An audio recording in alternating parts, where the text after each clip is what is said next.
Shalom, shalom, Salam Kwaku, soyez bénis.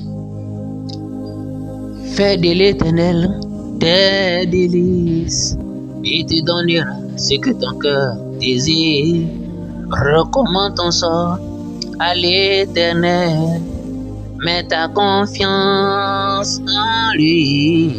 Il agira, il agira, il agira, il agira, oh, oh, il agira. Amen. Shalom. Alors, nous allons prendre nos Bibles, nous allons partager une parole ce matin. Fais de l'Éternel tes délices, il te donnera ce que ton cœur désire. Psaume 37, le verset 4. Fais de l'Éternel tes délices, il te donnera ce que ton cœur désire.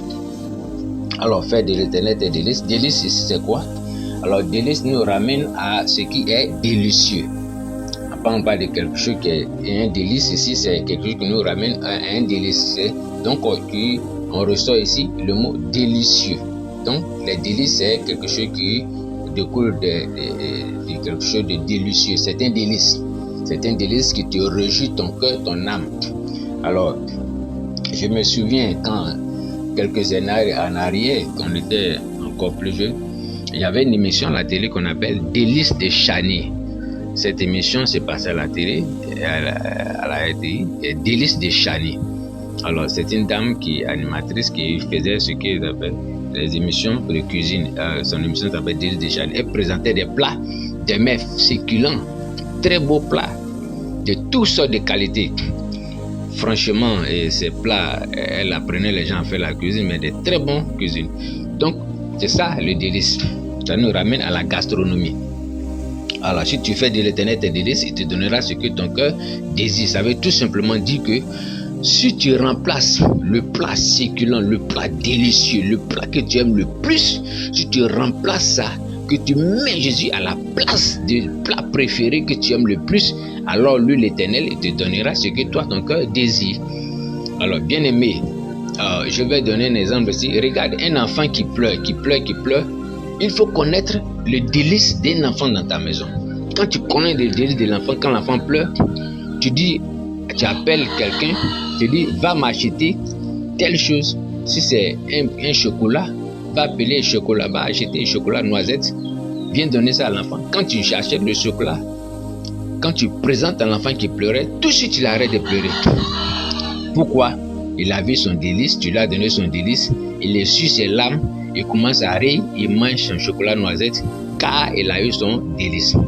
Alors l'Éternel dit, fais de lui l'Éternel tes délices, fais de lui ce que tu aimes le plus.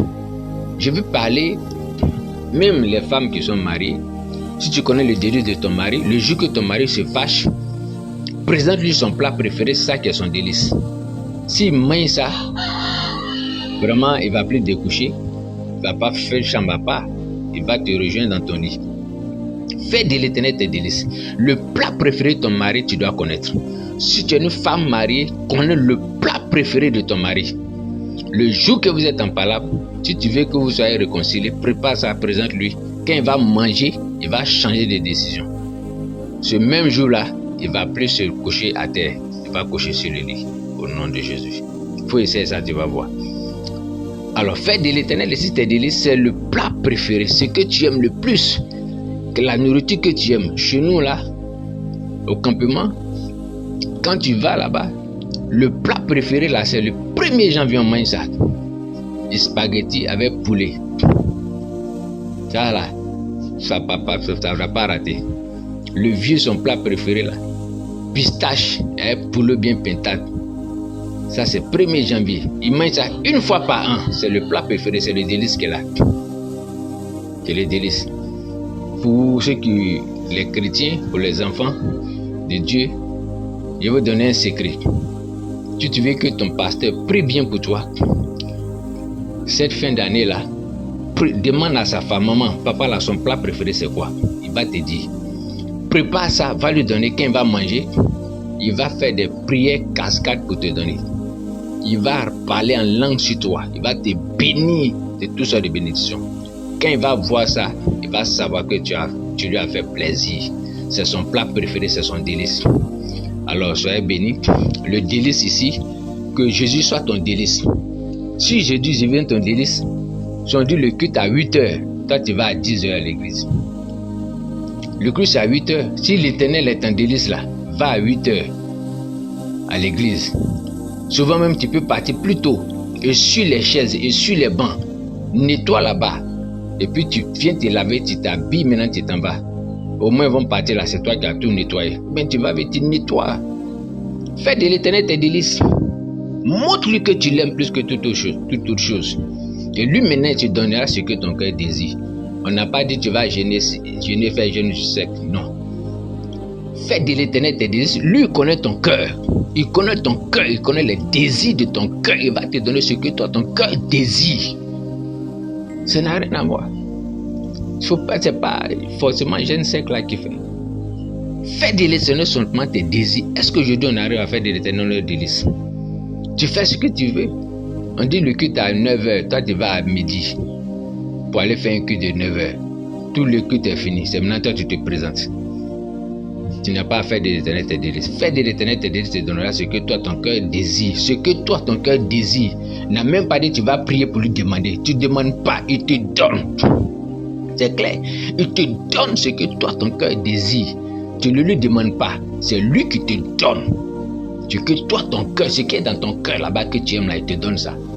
Beaucoup ont pris mais on ne reçoit pas ce que notre cœur désire. On ne reçoit pas les bénédictions de notre cœur. Parce qu'on ne fait pas de l'Éternel nos délices. Soyez bénis. Que Dieu vous accorde sa grâce. Je veux que tu expérimentes ça. Commence à faire de l'Éternel tes délices en cette année, nouvelle année.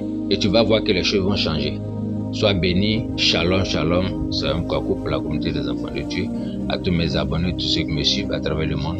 Que Dieu vous bénisse. Au nom de Jésus. Amen.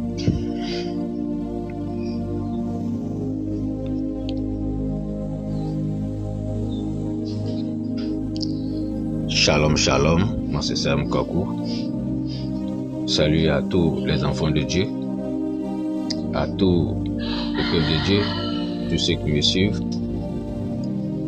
Communauté, Dieu n'oublie jamais ses enfants, n'abandonne jamais ses enfants. Alors ce matin, nous allons partager une parole, la parole de Dieu. Nous allons prendre la Bible dans le livre de Luc 7, versets 11 à 17. Nous allons lire la parole de Dieu.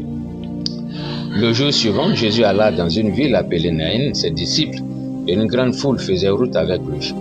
Lorsqu'il fut près de la porte de la ville, voici on portait en terre un mort, fils unique de sa mère, qui était veuve, et il y avait avec elle beaucoup de gens de la ville. Le Seigneur, l'ayant vue, fut ému de compassion pour elle, et lui dit, ne pleure pas. Il s'approcha, toucha le cercueil, ceux qui le portaient s'arrêtèrent. Il dit, jeune homme, je te le dis, lève-toi. Et le mort s'assit et se mit à parler. Jésus le rendit à sa mère. Tous furent saisis de crainte et glorifiaient Dieu, disant, un grand prophète est paru parmi nous, et Dieu a visité son peuple. Cette parole sur Jésus se répandit dans toute la Judée et dans tout le pays d'alentour. Alors, le thème de mon message, c'est arrête de pleurer. Arrête de pleurer. Alors, la Bible parle ici de Jésus qui allait dans une ville appelée Naïn et ses disciples étaient avec lui. Ils faisaient route avec lui et partaient à Naïn. Alors, lorsque Jésus fut près de la porte, voici une histoire et quelque chose de très pathétique, d'émouvant, que Jésus va croiser. Alors les gens de la ville, et ils avaient un cercueil sur la tête, ils partaient enterrer le fils unique d'une femme qui était veuve. Alors ils vont rencontrer Jésus, quelque chose va se passer, l'atmosphère va changer, quelque chose d'extraordinaire va se produire là-bas. Alors regardez, on parle d'une femme qui est veuve.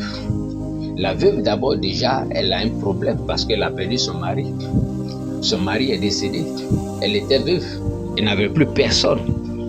Et la Bible dit que son fils unique qui était resté, probablement, qui partait chercher le gibier pour l'envoyer, pour partir en brousse, pour travailler pour elle. S'il était en ville, peut-être que c'est lui qui travaillait. Celui qui était en ville, c'est lui qui travaillait, qui s'occupait d'elle, qui faisait tout pour elle. Son fils est mort.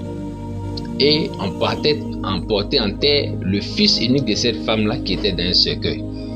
Jésus croise le cortège qui partait avec l'enfant au cimetière. Jésus les croise et Jésus dit, fut ému de compassion. Ému de compassion, il toucha le cercueil s'arrêtait. Tout ce qui le portait s'arrêtait et il a touché le cercueil. Vraiment, c'était extraordinaire. Il dit, jeune homme, je te le dis, lève-toi. Et le mort s'assit. Je veux dire à quelqu'un ici, arrête de pleurer. Mets ta confiance en Jésus-Christ. Tout ce qui était mort en ta vie va reprendre vie au nom de Jésus. Arrête de pleurer parce que ton maître est là. Arrête de pleurer parce que Jésus est là. Il a compassion de toi. Crie à lui. Dis Seigneur, aide-moi. Que ma situation est pire. Une femme qui est vive, c'est une femme qui déborde. Elle a un cas difficile. En plus, son fils unique qui s'occupe d'elle, qui faisait les choses pour elle, est mort. Vous voyez que cette femme était une femme qui était remplie de douleur. Les gens autour d'elle venaient. On partait enterrer son fils. Elle a croisé Jésus. Bien-aimé, si tu crois Jésus, quelque chose va changer dans ta vie. Si tu crois Jésus, les difficultés que tu traversais, Dieu va avoir compassion de toi. Et il va toucher ta situation. Tout ce qui était mort en toi va reprendre vie au nom de Jésus. Je veux que tout simplement tu pries en cette fin d'année et que tout ce qui est programmation sur ta vie soit brisé au nom de Jésus. Mets ta main sur ta tête et tu vas prier.